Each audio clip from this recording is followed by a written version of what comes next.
So, welcome to the broadcast, Working with Polynomials. Today, we're going to talk about adding and subtracting polynomials. If you haven't already, you should go to my website, 8minutemaths.com/polynomials, and pick up the free resource. It's a part of the ebook that I wrote on polynomials, which goes into all the different skills associated with working with polynomials. The ebook that I'm giving, the part I'm giving you is got adding and some intro information, so you can get a good little introduction into the ebook and go further with that information. So let's refresh our minds on when we're working with polynomials. We have to work with our like terms.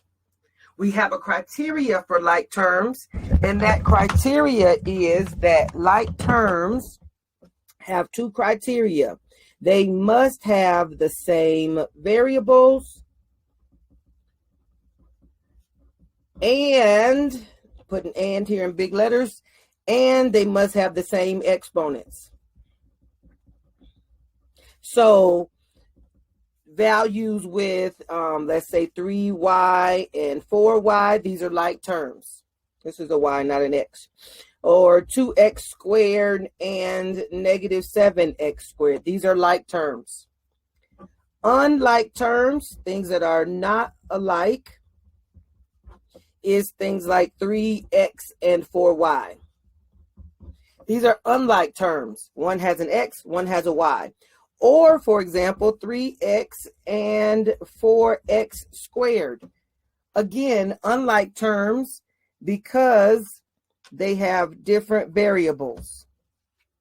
Okay? Different coefficients. Sorry, different exponents. They have different exponents. So they are not like terms. Okay? We have to know these because you can only combine like terms. You can only combine like terms when you're adding and subtracting. When you're multiplying, you can add you can multiply and divide anything. But if you're adding and subtracting, you can only combine like terms. It's much like when you're working with fractions. You have to have a common denominator in order to add and subtract fractions. Same thing with polynomials. You must have like terms in order for you to add and subtract polynomials. Okay, let's look at some examples. We'll start with some simple examples. Something like 3x plus 4x minus 7x. I don't know if that was a good one, but we'll work with it anyway. 3x plus 4x minus 7x. Well, you add all these are like terms. X, x, and x. These are all like terms. Remember, the sign in front of it stays with it. So the 3 here, positive or plus 4 minus 7. All those stay together. We keep our x. 3 plus 4, 7 minus 7, x. And 7 minus 7 is 0x or just 0. That's why I said that probably wasn't the best example. Let's do another one. 2x squared minus 6x squared plus 10x squared. Let's go with that one. Again, watch the coefficients. We have the 2, negative 6, plus 10, 2, minus 6, plus 10. All of these are the coefficients. They can be combined because all of these are x squareds. We keep our x squared. We combine these. 2 minus 6 is negative 4 plus 10. Again, we keep our x squared. Negative 4 plus 10 is 6x squared. That's our answer there. If we have other variables, let's do another example here. So let's say 3x minus 7y plus 4x minus 2y. Let's go with that.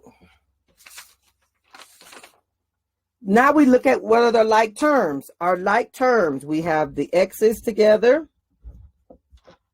and we have our y's, our like terms. First thing to do, I think it's always smart to put your like terms together so that you know what you're working with. So we put our 3x and our 4x together. Then we do our negative 7y minus 2y together. 3x plus 4x, if you have 3 x-rays and 4 more x-rays, you now have 7 x-rays. Negative 7y minus 2y, this is negative 7 minus 2 more. So we have 7x minus 9y. Notice these cannot be combined any further. And why can they not be combined any further? Because this is an x and this is a y, and those are not like terms. Once you get to the place where the terms are not alike, that's where you stop.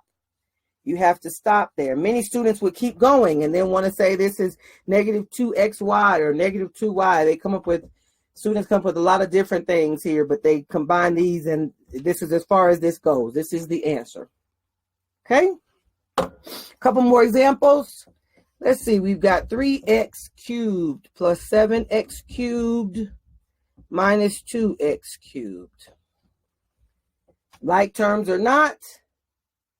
I say yes, they're like terms. X cubed, x cubed, x cubed. So now we put all of our coefficients together. 3 plus 7 minus 2. Keep our x cubed. 3 plus 7 is 10. Minus 2 more gives us 8x cubed. Add up all the coefficients. Remember, the sign in front of the coefficient stays with it. Okay. Another example. 4x squared minus 6y to the fourth minus 3x squared plus 2y to the fourth. Again, looking at what are the like terms. 4x squared and negative 3x squared. Be careful to keep this negative sign with it. And then negative 6y to the fourth plus 2y to the fourth. Put things together that go together. 4x squared minus 3x squared. Negative 6y to the fourth plus 2y to the fourth. I strongly suggest that you write things out together while you're getting yourself into the rhythm of recognizing which things are alike and which things are not. Do an extra step or two so that way you don't confuse yourself. So this we have 4 minus 3. We're keeping our x squared.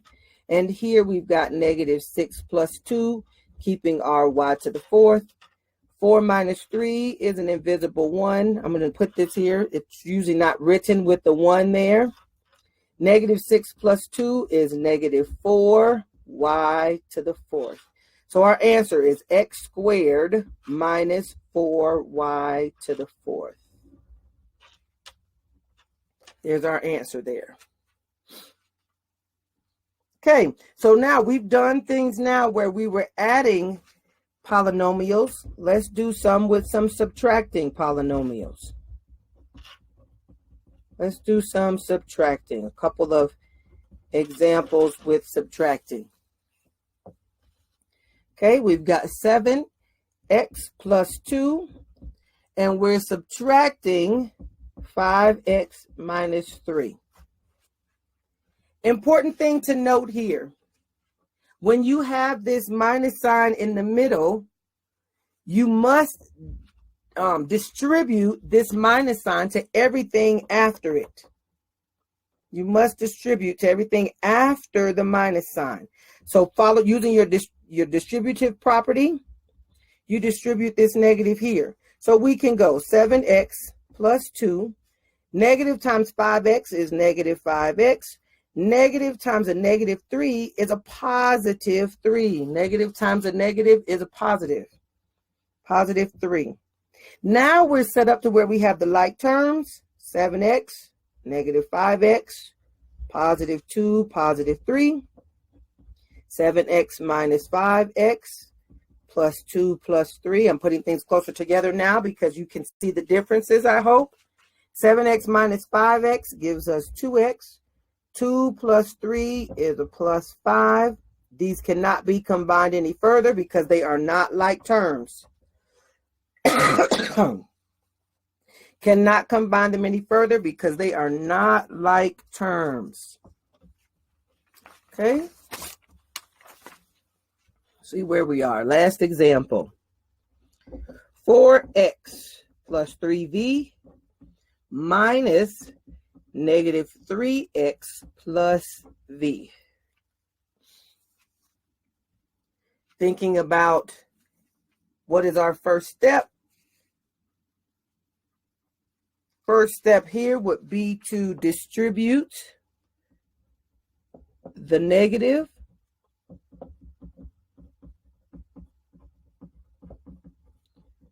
Distribute the negative. You must do that first in order to make sure that you have the right signs.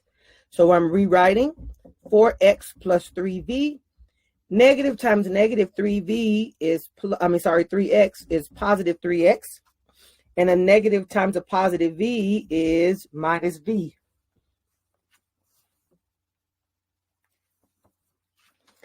Now putting our things together that go together, we've got 4x plus 3x, 3v minus v,